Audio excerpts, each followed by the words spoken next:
হাসান, আপনার কাছে কি মনে হয় যে এনসিপি অনেকগুলা দল? কারণ মানে নাহিদ, আক্তার, হাসনাত, সারজাইস, পাটোয়ারি বা তাসনিম জারা, সামান্থা বা তাসনুবার এনসিপি, এরা সব আলাদা আলাদা এনসিপি। আপনার কাছে এরকম মনে হয়? আপনি স্পেসিফিক উদাহরণ খুব ভালোবাসেন, আমি চাইলে আপনাকে অসংখ্য স্পেসিফিক উদাহরণ দিতে পারি। যেমন হেফাজতের সম্মেলনে আপনার অবস্থান, আবার আবার আবার আবার সেনাবাহিনী নিয়ে আপনার মন্তব্যের ক্ষেত্রে সার্জিসের একমত না হওয়া, এইটাকে শিষ্টাচার বহির্ভূত বলা পাটোয়ারির। আবার ধরেন নারী ইস্যুতে আপনার অবস্থান বনাম এনসিপির অবস্থান, আপনাদের অবস্থান বনাম বিভিন্ন অবস্থান হেফাজত। সেই ক্ষেত্রে কি আপনার আলাদা আলাদা দল কিনা, আপনি যদি একটু ব্যাখ্যা করতেন। Okay fine. প্রথমত হচ্ছে এই আলোচনাটাকে দুই ভাগে মানে দুইটা লেয়ারে করতে হবে। এক নম্বর বিষয় হচ্ছে যে আমাদের দীর্ঘদিন ধরে যেটা হয়েছে, ইন্ট্রা পার্টি ডেমোক্রেসি আমাদের ছিল না। মানে ইন্ট্রা পার্টি মানে একটা একদম মানে ওয়ান ম্যান সেন্ট্রিক হচ্ছে রাজনৈতিক দলগুলো ছিল, যেখানে রাজনৈতিক দলের, আমি দুইটা লেয়ার শেষ করার পরে আপনি এই ক্ষেত্রে আমাকে প্রশ্ন করেন। তো সেক্ষেত্রে যেটা হতো যে একটা ভয়েসে, সিঙ্গেল ভয়েস, যে একজন যা বলতো একদম ডাউনওয়ার্ডস পর্যন্ত একই ধরনের ভয়েস সেখানে ইকো হইতো। কিন্তু আমরা যেহেতু 5ই আগস্টের পরে অনেক যারা অভ্যুত্থানে ছিল তাদের মধ্যে তাদেরকে নিয়ে হচ্ছে আমাদের রাজনৈতিক দলটা গঠিত হয়েছে, সেখানে আমাদের মধ্যে এই যে ইন্ট্রা পার্টি ডেমোক্রেসি, সেখানে আপনি দেখবেন যে সেখানে নিজের দলের মানুষকে নিয়ে সেখানে সমালোচনা করা হয়, জবাবদিহিতার আন্ডারে নিয়ে আসা হয়, যেটা হচ্ছে নেভার বিফোর সিন। আপনি কখনোই অন্য কোনো রাজনৈতিক দলে সেটা আগে ছিল না। এই কারণে আমাদের দেশে এটা খুবই মানে আনইউজুয়াল একটা ঘটনা মনে হচ্ছে। মাই গুডনেস, যে আপনি চিন্তা করেন একটা জায়গায় যে মির্জা ফখরুল সাহেব একটা ধরনের একটা কথা বলেছেন এবং পাবলিকলি সেটা রিজভী সাহেব সেখানে বলছেন যে এই বিষয়ের সাথে আমি একমত না। এটা হচ্ছে একটা বিষয়। অর্থাৎ এটা কখনোই আমাদের দেশের রাজনৈতিক কালচারে ছিল না যে নিজ দলের সমালোচনা করা যাবে, নিজ দলের মানুষের স্ট্যান্ডের সমালোচনা করা যাবে। এক নম্বর বিষয়। দুই নম্বর বিষয়, আমাদের যেহেতু দলটা গঠিত হয়েছে মাত্র 4 মাস হয়েছে, তো 4 মাসের মধ্যে নানা টানাপোড়েন, প্রবলেম সলভ, এবং হচ্ছে আমরা বিভিন্ন বর্গের মানুষ সেখানে এসছে, বিভিন্ন চিন্তার মানুষ সেখানে এসছে, একটা অনেক কাজ করার মধ্য দিয়ে প্রবলেম সলভের মধ্য দিয়ে, কর্মসূচির মধ্য দিয়ে একটা রাজনৈতিক দলের এই যে বিভিন্ন মত পার্থক্য গুলো থাকে, মানে ইন্ট্রা পার্টি যেভাবে আমাদের মত পার্থক্য গুলো থাকে, তখন সেটা একটা শেপে আসে। তো স্বাভাবিকভাবে আপনি 3-4 মাসের মধ্যেই যে এটার একদম একটা সবার মানে ইউনিনিমাস একটা ক্যারেক্টারিস্টিক্স দাঁড়াবে, সেটা হচ্ছে 3 মাস খুব কম সময় সেটির জন্য। তবে ক্রমশ সেটার একটা পর্যায় বা দিন যত যাবে সেটার একটা, হ্যাঁ সেটার একটা জি। প্রথম কথা হচ্ছে ইন্টার পার্টি ডেমোক্রেসির কথা আপনি বলতেছিলেন। ইন্টার পার্টি ডেমোক্রেসিতে কোনো শাস্তি দেওয়ার বা কোনো রকম কোনো জবাবদিহিতা করার, একজন মানুষ আরেকজন মানুষের সাথে কথা বলার এরকম কোনো রীতি আছে কিনা আপনি জানতেছিলেন। আপনি আবার ভালো করে বাংলাদেশের রাজনৈতিক হিস্ট্রি পড়েন, আপনি দেখবেন যে অসংখ্য এরকম উদাহরণ আছে।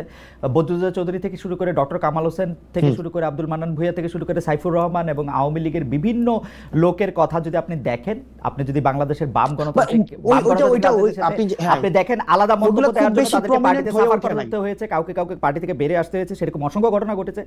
বর্তমানেও যদি আপনি আসেন, এই 3 সপ্তাহের মধ্যে বিএনপি তাদের অন্তত শীর্ষ 2 নেতাকে 2 বার করে শোকজ নোটিশ দিয়ে এসেছে, আলাদা আলাদা করে, শুধুমাত্র মন্তব্য করার জন্য।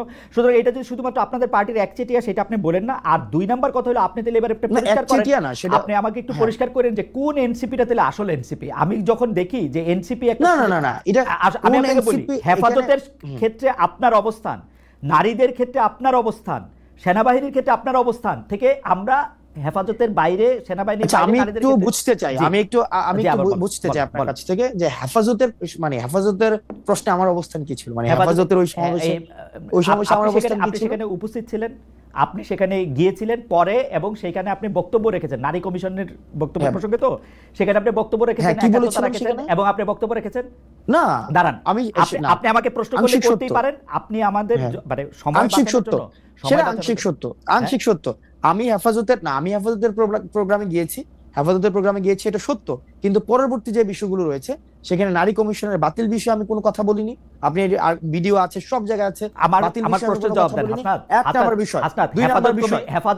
হেফাজত সেই সভাটা আহ্বানই করেছিল নারী কমিশনের রিপোর্টের এগেইনস্টে। আপনি সেখানে জেনে বুঝেই গিয়েছেন এবং একাত্মতা করতেই গিয়েছেন সেখানে। এক নম্বর বিষয় আমি একদম অন এয়ারে বলছি আপনাকে, কোনো ইনফরমালি কোনো আলাদা ভাবে বলছি না, অন এয়ারে বলছি। ওই প্রোগ্রামটা ইনিশিয়ালি হওয়ার কথা ছিল, সেখানে যে হেফাজতে শাপলা হত্যাকাণ্ড হয়েছিল, সেই শাপলা হত্যাকাণ্ডের এই বিষয়ে, এবং এর আগে আমরা হচ্ছে আওয়ামী লীগ নিষিদ্ধের একটা প্রোগ্রাম দিয়েছিলাম। এই প্রোগ্রামের একদিন পরেই হচ্ছে ওই প্রোগ্রামটা হয়েছিল আপনার হচ্ছে সোহরাওয়ার্দীতে। আমরা সেখানে, আপনি যদি আমার বক্তব্যতে দেখেন, সেখানে আমি স্পষ্টভাবে আওয়ামী লীগ নিষিদ্ধ নিয়ে এই কথা বলেছি। 2 নাম্বার বিষয়, আমি শেষ করি। হুম 2 নাম্বার বিষয়, সেখানে নারী কমিশনের যে বিষয়, সেখানে আমি কমিশন বাতিল বিষয়ে আমি কোনো কথা বলিনি। স্পষ্ট উল্লেখ আছে, সেখানে আমি বলেছি যে নারীদের যে যোগ্য হিস্সা রয়েছে, নারীদের যথাযথ আমি আপনার অধিকার বক্তব্য রয়েছে, শুনেছি সেগুলিকে হাসনাত, নিশ্চিত আমি করতে আপনার হবে। বক্তব্য শুনেছি। এবং এই আপনার এবং তবে এবং এবং এই কমিশন নিয়ে যদি এই কমিশন নিয়ে যদি কোনো ধরনের আমি মতপার্থক্য থেকে থাকে, সেটি নিয়ে আলোচনার ভিত্তিতে সেটি সমাধান হতে হবে। হাসনাত এবং হাসনাত সেখানে হাসনাত নারীদেরকে নিয়ে হেফাজতের ওইখানে আপনার অবস্থান কি এনসিপির অবস্থান? আমি কোয়ালিটেটিভ ইয়াতে চাচ্ছি না, আমি বলতে চাচ্ছি যে আপনার অবস্থান এনসিপির অবস্থান কিনা। আমাদের এনসিপি নারী কমিশনের বিষয়ে এই অবস্থানটাই ছিল। আমি যে অবস্থানটা, যেই কথাটা সেখানে আমরা বলেছি, কারণ আমরা বলেছিলাম নারী কমিশন আপনার হেফাজতের যে সেই জায়গায় প্রস্তাবগুলো দিয়েছে, অংশগ্রহণ করাটা এনসিপির অংশগ্রহণ করা কিনা। দেখেন সেখানে যে প্রস্তাবগুলো দিয়েছে, আমি আসছি সেখানে যে প্রস্তাব, আমি যে কথাটা বলেছি, আমার এনসিপির নারী কমিশনের বিষয়ে ঠিক সেই ধরনের অবস্থানটা ছিল, যে কি, যে আমাদের যে প্রস্তাবনাগুলো দিয়েছিল, সেই প্রস্তাবনার কিছু কিছু জায়গায় আমরা সংশোধনের প্রস্তাব দিয়েছিলাম, যে সংশোধনের মধ্য দিয়ে এই নারী কমিশনের এই বিষয়গুলো হচ্ছে ফরওয়ার্ড করা হোক। 1 নম্বর বিষয়। 2 নম্বর বিষয় হচ্ছে ওখানের উপস্থিতির যে বিষয়টি, সেটি হচ্ছে যে তখন সব রাজনৈতিক দলের, আমাদের হেফাজতের যিনি যারা আছেন, সব রাজনৈতিক দলকেই তারা হচ্ছে দাওয়াত দিয়েছিল। সেই দাওয়াতের অংশ হিসেবে এনসিপির প্রতিনিধি হিসেবে আমি সেখানে গিয়েছিলাম। আমি অবশ্য এনসিপির এই বিষয়ে দেওয়া পরের প্রেস রিলিজে, পরে তাদের বক্তব্যে, তাদের নেতাদের কথায় কখনো আমি এটা প্রমাণ পাই নাই যে আপনি এনসিপির প্রতিনিধিত্ব করতে সেখানে গিয়েছিলেন। আমি বরং উল্টোটা শুনেছি। আমি বরং উল্টোটা শুনেছি, ওখানে শুনেছি হাসনাত আব্দুল্লাহ সেখানে গিয়েছেন নিজের ক্যাপাসিটিতে। না, নিজের ক্যাপাসিটি দেখেন, বিষয়টা হচ্ছে যে আমরা প্রথম দিন একটা প্রোগ্রাম ছিল, একদম ওই দিনের আগের দিন একটা প্রোগ্রাম ছিল আওয়ামী লীগ নিষিদ্ধের বিষয়ে, এবং আওয়ামী লীগ নিষিদ্ধের বিষয়ে যারা যারা যারা যারা একমত ছিল, সেই জায়গা থেকে আমাদেরকে হেফাজতে ইসলাম পাঁচি, এটা খুব সম্ভবত প্রোগ্রামটা ছিল মার্চ মাসে। প্রোগ্রামটা হচ্ছে মার্চ মাসে ছিল না প্রোগ্রামটা? হ্যাঁ মার্চে ছিল, মার্চে ছিল প্রোগ্রামটা। তো তখন হচ্ছে ওই যে শাপলা হত্যাকাণ্ড নিয়ে হচ্ছে সে প্রোগ্রামটা হওয়ার কথা ছিল, এবং সেই জায়গায় হচ্ছে আমি গিয়েছিলাম, এবং এটা হচ্ছে আমার পার্টি থেকে আমি গিয়েছিলাম। যাই হোক, এইটা আপনি নিশ্চয়ই পরে আবার ভেবে দেখবেন যখন আপনার নিজের রাজনৈতিক ক্যারিয়ারে যখন আপনি পিছনে তাকাবেন, তখন আপনি ভেবে দেখবেন। না খালিদ ভাই, খালিদ ভাই একটা বিষয়, আমরা কিন্তু একটা বিষয়, যে সেখানে বলা হচ্ছে যে আমার উপস্থিতিতে সেখানে হচ্ছে নারীদেরকে নিয়ে নেতিবাচক কথা বলা হয়েছে, সেখানে হচ্ছে বাজে মন্তব্য করা হয়েছে, সেটা একদমই না।